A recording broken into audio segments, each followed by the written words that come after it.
জুলাই ঘোষণাপত্রর বিষয় নিয়ে অনেক আলোচনা হয়েছে। আর একটা বিষয় অলরেডি সরকারের পক্ষ থেকে ঘোষণায় দেওয়া হয়েছে যে আগামী 5 তারিখে এটা ঘোষণা করা হবে।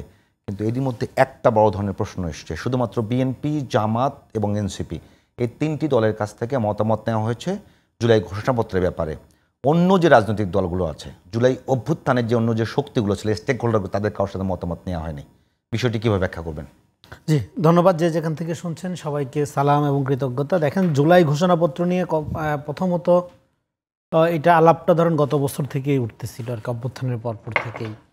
তো আমার ধারণা প্রথম মনে হয় আমি এটা দৈনিক পত্রিকায় লিখছিলাম যে দেখেন, বাংলাদেশে জুলাই অভ্যুত্থানটা এটা পাটাতন পরিবর্তন হয়ে গেছে, একটা প্যারাডাইম শিফটিং ঘটনা ঘটছে। কিন্তু এই জুলাই অভ্যুত্থানকে কেন্দ্র করে একটা ঘোষণাপত্রের ব্যাপারে যে এই ধরনের সংকট তৈরি হয়েছে, এটা কেন তৈরি হইল? সেই সংকটটা তৈরি হয়েছিল যারা in the wrong side of হিস্ট্রিতে রাজনীতি করত, তারা জুলাইকে সামনে রেখে একটা প্রিভিলেজ নেওয়ার চেষ্টা করছিল। ঠিক 71-কে আওয়ামী লীগ যেরকম একটা তাদের দলীয় স্বার্থের জায়গা থেকে ন্যারেট করে একটা জনযুদ্ধকে আওয়ামী যুদ্ধে পরিণত করছিল, ঠিক একইভাবে 24-এর এই গণ অভ্যুত্থান, সর্বদলীয় এবং নির্দলীয় অভ্যুত্থানকে, এটা জাতীয় চরিত্রটাকে একটা দল, একটা অংশ তাদের রাজনৈতিক ফায়দা হাসিলের হাতিয়ার আকারে ন্যারেট করার, বর্ণনা করার চেষ্টা করছিল। যে কারণে এটার একটা খসড়া যখন গতবার দেওয়া হলো, সেটা প্রত্যাখ্যাত হইল অন্যান্য আপনার অভ্যুত্থানে যারা শরিক ছিল তাদের দ্বারা। তো এখন সর্বশেষ তারপরে সরকার সিদ্ধান্ত নিল যে এটা নিজেরাই দেবে। এখন এখানে দুইটা ঘটনা, একটা হলো জুলাই ঘোষণা আর একটা হলো জুলাই সনদ। ঘোষণা নিয়ে কথা বলছে, সনদ পরে কথা বলবো। হ্যাঁ, ঘোষণায় যদি আমরা থাকি তাহলে ওকে, আমরা যেটা বলতেছিলাম শুরু থেকে সেটা হলো এই জুলাই ঘোষণাটা হইতে হবে জাতীয়। এটা বিএনপির হইলে হবে না, এনসিপির হইলে হবে না, জামাতের হইলে হবে না। এখন জাতীয় যদি হইতে হয়, আপনি যে প্রশ্ন করলেন, তাহলে এই জাতীয়র মধ্যে শুধু বড় দল না, তো ছোট দল এবং নির্দল, যেটা বিভিন্ন সংগঠন, এরাও তো অংশ, তাই না? তো ফলে আপনি তাদের সাথে কথা বলবেন না, বা আপনি কথা না বললেও যেটা করতে পারতেন, আপনি একটা ওপেন মতামত চাইতে পারতেন যে কি অংশ, কি আপনি এখানে দেখতে চান, আপনার দিক থেকে একটা ফিডব্যাক দেন, একটা মতামত দেন।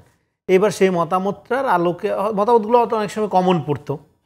ধরেন 10টা কালচারাল সংগঠন যদি মতামত দিত, তার মধ্যে আপনি কমন 5টা জিনিস পাইতেন। ওকে, এবার আপনি 5টা জিনিসটা আনলেন, এনে তাহলে তারা বলতে পারতো কি, আচ্ছা, তাদেরও একটা স্টেক বা তাদেরও একটা মতামতের গুরুত্ব এই ঘোষণাপত্রে থাকলো। তখন এইটার যে জাতীয় চরিত্রের কথা আমরা বলছি বারবার, যেটা ইনক্লুসিভনেসের যেটা বলছি, কথাটা যেটা বলছি, সেটা রক্ষা পাইতো বা সেটা বজায় থাকতো।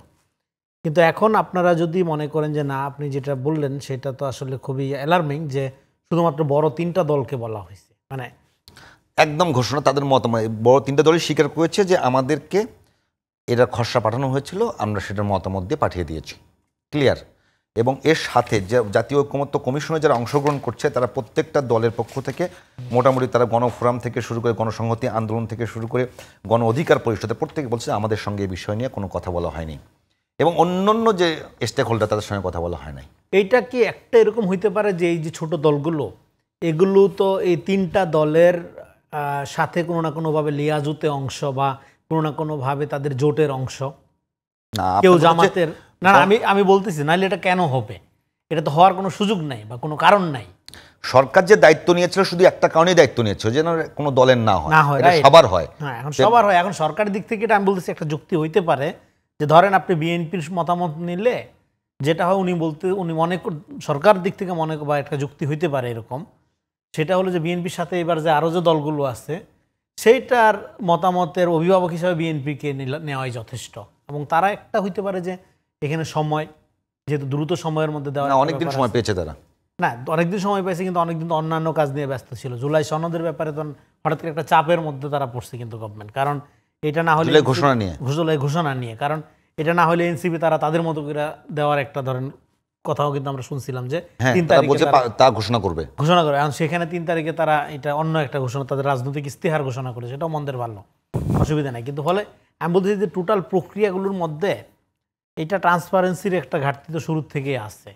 সেইটার এই ক্ষেত্রেও যদি এটা আপনার মানে খুবই আনফর্চুনেট যে এটা আপনার খুবই সরলীকরণভাবে ধরে নেওয়া হলো যে আমি যে কথাটা বলছি এটা গভর্নমেন্টের দিক থেকে এইটা একটা যুক্তি হইতে পারে, কিন্তু এই যুক্তি সবসময় যে গ্রাহ্য হবে এটা না। কিন্তু তারা মনে করছে যে বড় 3 দলের মধ্যে যেহেতু ছোট দলগুলো কোনো না কোনোভাবে সংযুক্ত আছে বা অংশীদারিত্বের মধ্যে আছে ধরে নিয়েছে, কিন্তু এই ধরে নেওয়াটা ন্যায্য না। কারণ হইলো অনেক দল থাকবে যে কোনো জোটেই যাবে না, অনেকে তো রাজনীতিতে আসে নাই, অনেকে রাজনীতিতে আসে না, রাইট। ফলে তাদের তো সেটা থাকা দরকার ছিল বা তারা তো আপত্তি তুলবে।